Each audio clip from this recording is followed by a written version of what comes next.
अनंतम शुक्राना गुरु जी, अमृत वेला सत्संग बख्शने के लिए।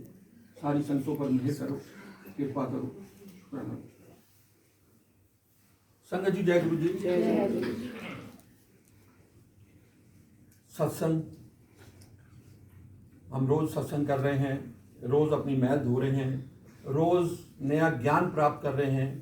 और ये ज्ञान इसलिए ज़रूरी है कि जैसे हम पहले भी जिक्र कर चुके हैं, हम रोज़ अपना आईना देख रहे हैं कि जो हमें पहले कभी ऐसा मौका मिलता नहीं था। पहले तो कोविड ने ये सिखा दिया हमें कि अपना अंदर देखें, अपने बारे में देखें, हम किस रास्ते पर जा रहे हैं।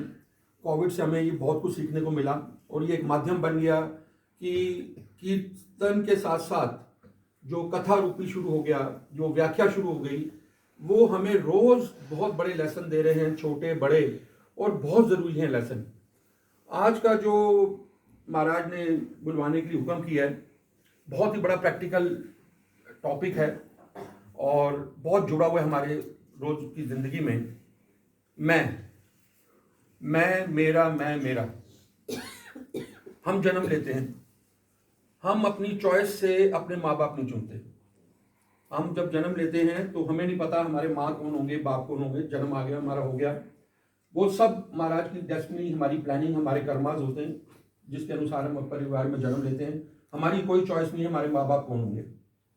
हमारी सेकंड कोई चॉइस नहीं है कि हमारे भाई बहन कौन होंगे। ये कुछ ऐसे रिश्ते हैं जो ऊपर से ही बनकर आते हैं और हम अपनी मर्जी से नहीं चुन सकते, इसमें हमारी कोई चॉइस नहीं चलती। हाँ, हमारे किए हुए कुछ पिछले कर्माज होते हैं जो हम किसी ऐसे परिवार में जन्म लेते हैं और उनके साथ लेनी देनी वाली बात होती है, ये हम सब समझते हैं। उनका कुछ कर्जा हमारे ऊपर होता है या हमारा उनके ऊपर होता है, तो हम आपस में ही अपने हिसाब किताब करने के लिए उस परिवार में जन्म लेते हैं। ऐसे ही एक आज जो ज्ञान की बात हो रही है, मैं और मेरा की बात थी। एक संगत थी और सेठ हैं, व्यापारी हैं और सत्संग करते हैं और एक महापुरुष के साथ जुड़े हुए हैं, अपना उनको गुरु मानते हैं, जब जो भी उनको उस अपना उनको विश्वास है उन पर। तो एक दिन महापुरुष कहते हैं कि तू इस तरह कर, हूँ तू मेरे ना सत्संग करया कर रोज और सत्संग अटेंड किया कर। छोटी मोटी तो भावना उनकी थी। हमारे सेम जवाब जो उन्होंने सेठ ने दिया कि गुरु महाराज, मैं गृहस्थ आदमी हूँ। अब ये लेसन शुरू हो गया। मैं गृहस्थ आदमी हूँ, मेरा बड़ा ही सुंदर परिवार है, मेरी बीवी है, मेरे बच्चे हैं, मेरा व्यापार है, तो मेरे को बहुत प्यार करते हैं वो। मैं ये सत्संग नहीं निभा पाऊंगा क्योंकि मुझे अपना पहले व्यापार देखना है, मेरा परिवार देखना है, मुझे उनका पालना करनी है, मेरी जिम्मेवारी है। महापुरुषों ने कहा कि बिल्कुल ठीक बात है, परिवार की तो जिम्मेवारी है, पर हमारे लिए ये सिमरन सत्संग भी बहुत ज़रूरी है। उन्होंने कहा नहीं महाराज प्लीज़ मुझे बख्शो, क्योंकि मैं अपने परिवार को नहीं छोड़ सकता। छोड़ने की तो बात ही नहीं थी, पर मैं उनके लिए मतलब मेरे लिए टाइम नहीं है कि मैं सत्संग करूं। ये हमारे लिए भी आज एप्लीकेबल होता है कि हम कहते हैं टाइम नहीं। तो महापुरुषों ने बहाना इनका था, लीला रचनी थी। उन्होंने कहा कि ऐसे करते हैं कि मैं आज इस चीज़ का हम इम्तिहान लेते हैं। उन्होंने कहा तू अभी घर जा और घर जाकर ऐसा अपने बिस्तर पे लेट जा, चिल्लाकर पेट में दर्द का बहाना बना और अपनी मतलब अपने आप को ये शो करना है कि तेरे को कुछ अचानक की कोई ऐसी बीमारी हो गई है और तू कर रहा है बीमारी से, दर्द से, और जाकर बेहोश हो जा घर जाकर बेड पे। उन्होंने कहा ठीक है, मान ली बात, ये कर लेते हैं महाराज, आपका हुक्म है। वो घर गया, घर जाके उसने एक्टिंग शुरू कर दी कि मेरी तो बहुत तबीयत खराब हो गई है, कर्राने लग गया दर्द के मारे, बहुत पेट में दर्द हो रहा है और बिस्तर पे लेट गया और ऑलमोस्ट बेहोशी की हालत में आ गया। परिवार एकदम परेशान हो गया, ये अचानक पिताजी को आज क्या हो गया, तकलीफ में आ गए, क्योंकि बीमारी का कभी भी पता लगता नहीं है। वो कर्रा रहा है, डॉक्टर को बुलाया गया, डॉक्टर आया, सारे चेकअप हुए, डॉक्टर को कोई बीमारी समझ ना आए, बीमारी तो थी नहीं, वो तो एक्टिंग हो रही थी। अब वो एक्टिंग कर रहे थे और डॉक्टर कहता है जी मेरे को तो कुछ बीमारी नहीं समझ आ रही है, इनका ये तो मेरे तो बस में है नहीं, पर जो दवाइयाँ उन्होंने अपने हिसाब से दी। और फिर वो क्योंकि उन महापुरुष को वो मानता था परिवार, उन्होंने कहा उनको बुलाते हैं, वही कुछ बताएंगे कि क्या दिक्कत हो गई, क्या परेशानी हो गई। बहाना पहले रचा हुआ था और वो महापुरुष आए, उनको तो पता था ये एक्टिंग चल रही है, उन्होंने भेजा था उसको एक्टिंग करने के लिए। वो आए, उन्होंने नंबर्स वगैरह देखे, उन्होंने भी एक्टिंग की, कुछ उनको परखने की, जांचने की। और उन्होंने कहा कि इनको तो बहुत बड़ी कुछ बीमारी हो गई है और ये कुछ ही दिनों के मेहमान हैं, ज़्यादा नहीं जी पाएंगे, ये हफ्ते 7 दिन में इनकी प्राण जा सकते हैं। सारा परिवार बड़ा दुखी हो गया। ये तो अचानक सुन के उनको बड़ा दुख हुआ कि ये क्या सुनने को मिल गया कि अचानक ही पिताजी को बीमारी ऐसी हो गई। तो उन्होंने कहा कि पर इसका एक इलाज है, इसका एक इलाज है कि अगर कोई, आप सब इनसे प्यार करते हैं। बीवी से बोला प्यार करती हो अपने आदमी से? कहती जी बहुत प्यार करती हूँ। बेटे से बोला बहुत प्यार करता हूँ, हमारे तो पिताजी हैं। बेटी थी बहुत प्यार करते हैं। तो उन्होंने कहा एक इलाज हो सकता है, इसका एक ही तरीका है कि आप में से कोई भी परिवारजन अपना जो अपनी आयु है, आगे आपका जीवन है, मैं अरदास करके ये कर सकता हूं कि आप में से कोई अपनी आयु अगर देना अपने पिताजी के लिए दे दे तो आपके पिताजी बच सकते हैं, पर आपकी उसकी अपनी आयु देकर मतलब आप नहीं रहोगे। अब आपने डिसाइड करना है कि कोई भी अपने पिताजी को इतना प्यार करते हो तो अपनी जीवन का दान आपको देना पड़ेगा। और ये आप सोच लें, 2-3 दिन का समय है, डिसाइड कर लें। और जब 2 दिन बाद मैं आऊँगा, आपसे पूछूंगा कि कौन अपना जीवन दान दे सकता है अपने पिता के लिए। और वो एक बहाना रचा हुआ था। चले गए महापुरुष। 2 दिन बाद महापुरुष आए। तो उन्होंने पूछा, पहले बीवी से पूछा, जो सबसे ज़्यादा हमें लगता है कि बीवी बहुत प्यार करती है। वो तो पलंग पे लेटे हुए हैं पर सुन रहे हैं सब। उन्होंने बीवी से पूछा कि हाँ जी, क्या आपका विचार है? उन्होंने कहा ऐसा है जी कि सबका अपना अपना लेखा जोखा होता है, सबके अपने अपने टाइमिंग होते हैं। मेरे को गृहस्थ संभालना है, मेरे को बच्चे संभालने हैं और मेरा तो जिंदा रहना बहुत ज़रूरी है, तो मेरे लिए तो बड़ी मुश्किल हो जाएगी, मैं तो अपने प्राण नहीं दे सकती।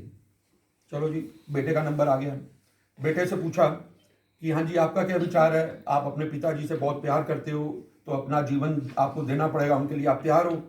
बेटा कहता है नहीं, हमने तो ऐसा है कि सारा मेरे को दुकान देखनी पड़ती है, व्यापार देखना पड़ता है। पिताजी तो कभी कभी आते हैं और मेरे पर तो बड़ी जिम्मेवारी है, तो मेरे लिए तो बड़ा मुश्किल है, मैं तो नहीं दे सकता। अब वो लेटा वो सुन रहा है बाप। उसके बाद बेटी से पूछा। बेटी ने भी कहा अभी तो मेरी बड़ी छोटी उम्र है, मेरी तो भी शादी होनी है, मैंने तो भी जीवन नहीं देखा। बेटी ने भी यही तर्क रख दिया कि अब उन्हीं का जाना, उन्हीं का भाना ही है कि वही चले जाएं, तो मैं जीवन नहीं दे सकती अपना।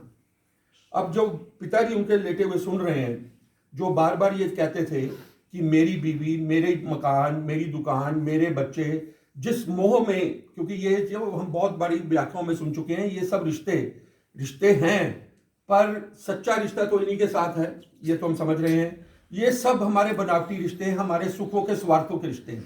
पर हम बड़े इसमें ना, इस अवस्था से ऊपर उठना कोई स्थान नहीं है, ये कह रहा हूं मैं जो आज, पर ये हमारे को समझने की बात है।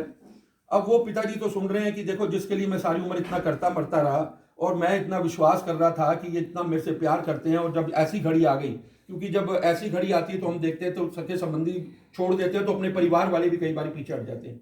तो ये बहाना रचा हुआ था, एक ज्ञान देने की बात थी। तो वो उन्होंने कहा कि अब उसकी एक्टिंग हो रही थी, तो वो उन्होंने कहा कि चलो जो भी अरदास मैं करता हूँ। एक दिन का और समय दिया।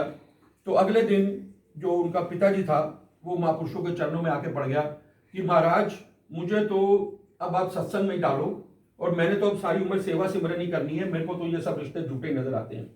यहाँ पर फिर एक ज्ञान मिलता है।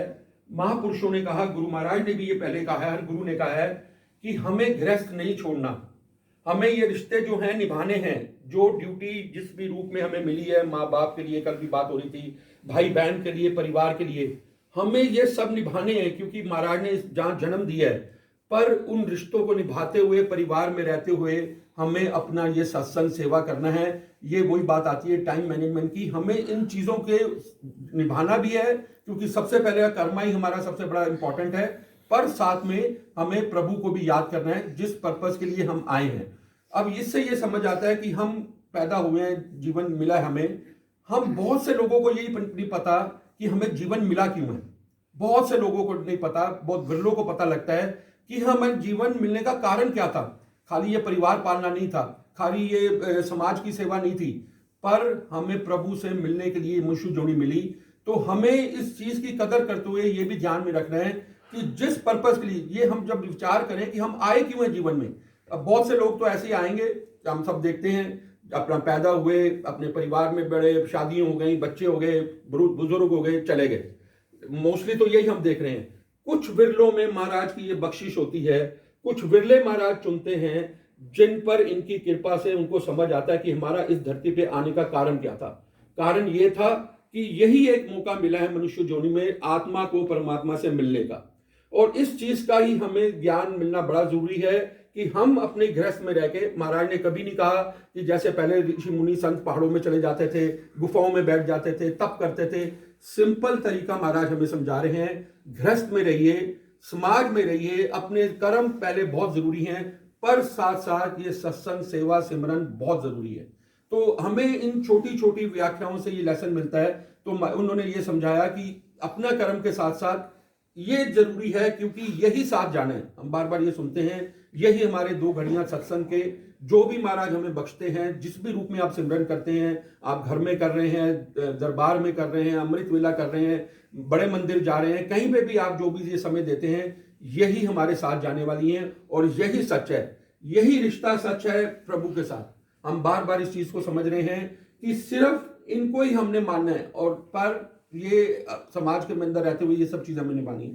तो ये छोटे छोटी जब हमें ज्ञान मिलता है तो हमें ये समझना बड़ा जरूरी है कि कितनी वैल्यू है इस सत्संग की, कितनी वैल्यू है सिमरन की। हम इस चीज को टाइम निकालें और इस चीज के लिए पूरा हमें महाराज ही बख्शें, महाराज ही हमें कृपा करें और हमें रास्ता दिखाएं कि हमारा जीवन का एक खाली पैदा होकर मर जाना ना रहे, हम कुछ कर जाएं, कुछ अलग से कर जाएं। मतलब प्रभु सिमरन कर लें, सेवा कर लें, वो विरलों को ही महाराज बख्शते हैं, पर हम शायद उन कुछ विरलों में से हैं कि जो आज ये प्रयास करने की कोशिश कर रहे हैं, आज इतनी ठंड में आ रहे हैं, एक अपनी मतलब उसके लिए प्रयास करते हैं, एक प्यास है, एक तड़प है गुरु से मिलने की, तो ये विरलों को ही बख्शी जाती है। तो हमारा बहुत बहुत शुक्राना है महाराज का कि इस तरह से ही हमें ये सद्बुद्धि बख्शते रहें, और ये आप सब मान लें कि यही आपका असली खजाना है, यही आपके असली कर्म है, जो आज जो भी समय हमें सिमरन का मिलता है, सत्संग का मिलता है, और हम बार बार ये समझ रहे हैं कि ये सत्संग की बढ़ियाई है, और ये सत्संग ही हमारे को बार बार एक रास्ता हमारे खोलता है, हमारा बर्तन तैयार करता है।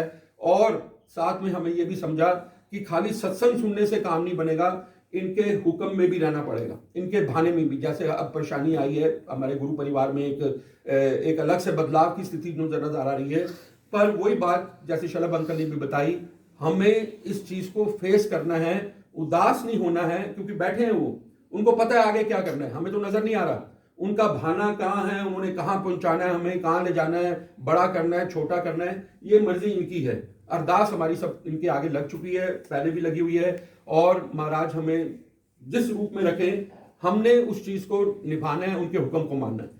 हुक्म मानना बड़ा जरूरी है। सत्संग के साथ साथ इनके वचनों पे भी ध्यान दिया करें। वचन बड़े सिंपल हैं, अच्छा इंसान बनिए, अच्छे कर्म करिए, किसी का बुरा मत करिए, और बार बार ये हम बोलते हैं निंदा, ईर्ष्या और किसी का दिल दुखाना, यही सिर्फ एक इनके हुक्म में है कि तेरा भाना मीठा लागे।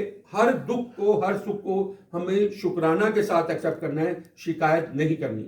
हमने अपनी शिकायतों को शुक्राने में बदलना है। जिस दिन ये अवस्था हो गई तो हम सब बार बार ये जिक्र करते हैं, पॉजिटिव हो जाते हैं, नेगेटिव निकल जाती है, हर दुख को झेलने की ताकत मिल जाती है, और यही हमारे को इनका भाने में रहने की यही महाराज जी शक्ति देते हैं।